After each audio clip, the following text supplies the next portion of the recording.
Picture this, July 22nd, 1821. There are 82 people that are trapped on a beach 100 yards wide. Behind them, there are cliffs that are so vertical they might as well be prison walls. Well, in front of them is an ocean that will kill anyone who tries to swim in it. But here's what makes this video different from every other survival story you've heard. They can see rescue. Listen, 31 kilometers away, people are living normal lives. Cooking dinner, the smoke rises every morning just like clockwork. And believe it or not, the survivors can see it, but they just can't reach it.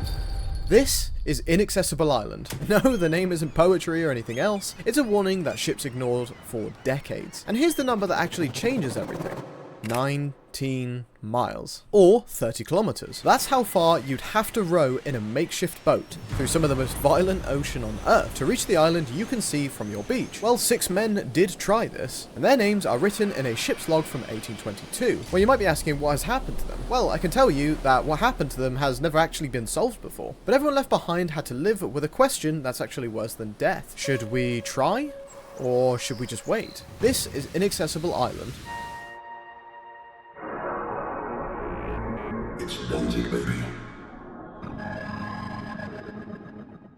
Let me show you why ships keep approaching a rock called Inaccessible. Look at this map.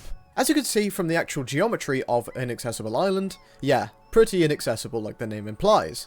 Well, I can tell you before 1869, every ship sailing from Europe to India or Australia passed directly through these waters, also known as the Great Circle Route. The only viable path using prevailing winds funneled traffic past Tristan da Cunha like ships through a canyon. But there's a problem here. These waters average 251 days of rain per year, fog, cloud, and visibility generally so bad you can't take celestial readings. Ships sailed blind, and when they got close, they hit, well, this. Macrocystus pyrifera, giant kelp. It grows 60 meters long, that's 200 feet, and it grows 2 feet a day, believe it or not. The Blendon Hall's rudder locked in the kelp. For 12 hours, the hull scraped across rocks while passengers here were clung to the rigging. 2 soldiers actually drowned before the ship finally wedged itself close enough to the shore that the survivors could swim. 82 people reached the beach, and then they looked up.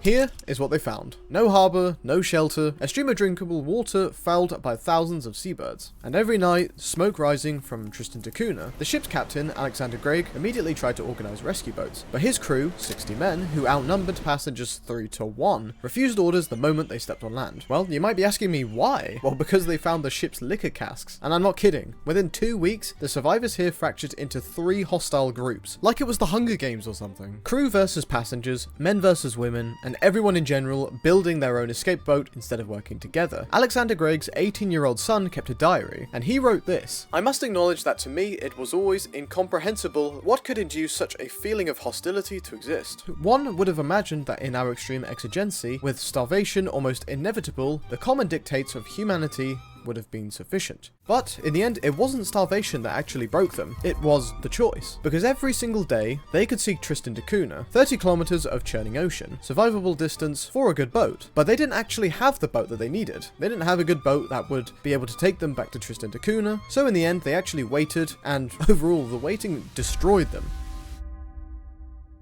Imagine you or I could easily imagine being stuck in a position like that, having to just wait. Your moral compass would probably start to drop, and as well as that, you'd start losing your mind day by day, and of course be even less hopeful as well. The young Gregg ran out of ink, so he kept writing using penguin blood on the margins of the salvaged newspapers. Here's what he documented. Late September, the crew physically attacked the passengers, and 12 men fought them off. During multiple drunken episodes, the crew members threatened to kill and eat the children. Yes, I am not kidding, they did that. The woman's screams are recorded in multiple survivor accounts as well. Mrs. Keys, who had severe infected leg wounds from the rocks as well, looked so gaunt and wild that one account described her as hardly human. Another passenger, Mr. Gormby, shoved past his wife and child during the wreck to save himself. After they survived, the couple understandably barely spoke to each other. But this wasn't Lord of the Flies, it was so much worse, in fact. Because they weren't isolated. Like I said before, they were 30 kilometers away from rescue, watching smoke signals every single night, slowly realizing that no one was coming. unless they decided to go themselves. By October, they had been on the island for nearly 4 months now, and then 6 men decided to make a decision. The ship's cook, Joseph Nibbs, convinced 5 others to try the impossible here. They built a boat from salvaged wood, and on October 19th, 1821, they launched at dawn toward the smoke they had been watching for 120 days. The boat held Joseph Nibbs, Andrew McCulloch, Malcolm Allister, Jacob McDougall, William Smith, and William Taylor.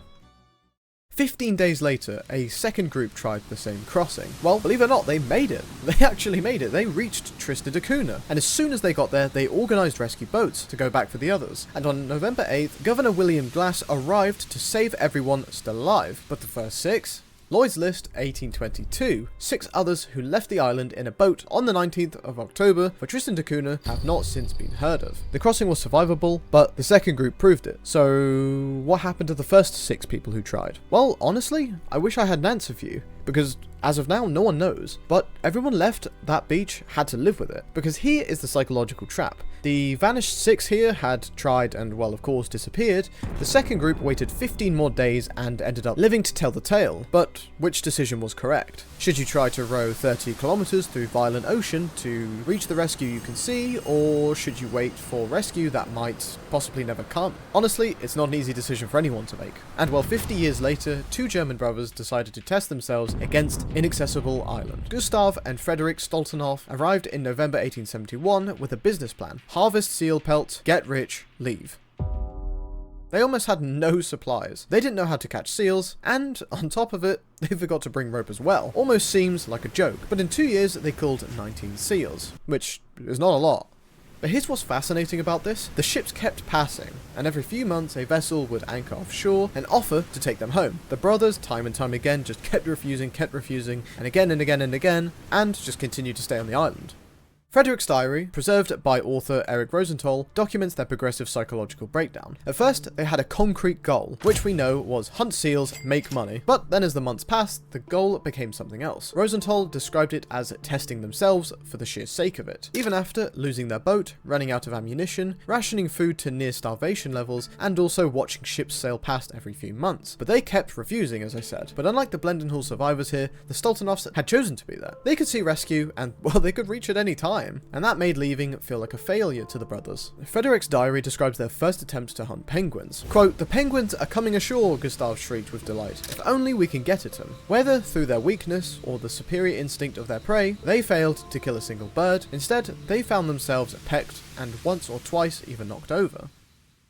It took them weeks to figure out how to catch the food source covering the beach. Finally, in October 1873, after 2 full winters, with guns broken and their tobacco reserves completely depleted and gone, they accepted rescue from the HMS Challenger. The photograph shows 2 disheveled-looking men in front of a palm-roofed shelter, surrounded by British sailors who rescued them. And, well, as we can see from the picture, they looked relieved, but quite haunted as well, I must say. Fast forward to today, Inaccessible Island is a UNESCO World Heritage Site, and as well as that, you need Island Council permission to visit. A £500 or $671 or €573 research application, biosecurity compliance, and a Tristan da Cunha guide. There's approximately 1 week per year when the ocean is actually calm enough to land. The island now protects the world's smallest flightless bird, the Inaccessible Island rail, and about 5,600 survive. They exist nowhere else on Earth except here on Inaccessible Island, which also makes it very unique for that reason. 2 million great shearwaters breed on the cliffs. The kelp forest that trapped the Blendenhall now actually shields one of the planet's most important seabird colonies. And well, since then, the island hasn't changed. Only we have. The cliffs that actually killed the sailors now protect species from invasive predators. The isolation that back in the day once drove men insane now preserves one of the Earth's last uncontaminated ecosystems, which some people might also make the claim same as North Sentinel Island, since there has not been any contact properly with the people except the occasional visit. Which, by the way, if you want a video on that, please let me know, because I think it's such a great mystery, and as well as that, story as a whole, so please let me know. So, somewhere in the South Atlantic, between Inaccessible Island and Tristan da Cunha, is a stretch of ocean 30 kilometers wide. You can still see smoke rising from Tristan on clear days, and guess what? You can't reach it still. But now we actually understand here. Some places are truly inaccessible for a reason.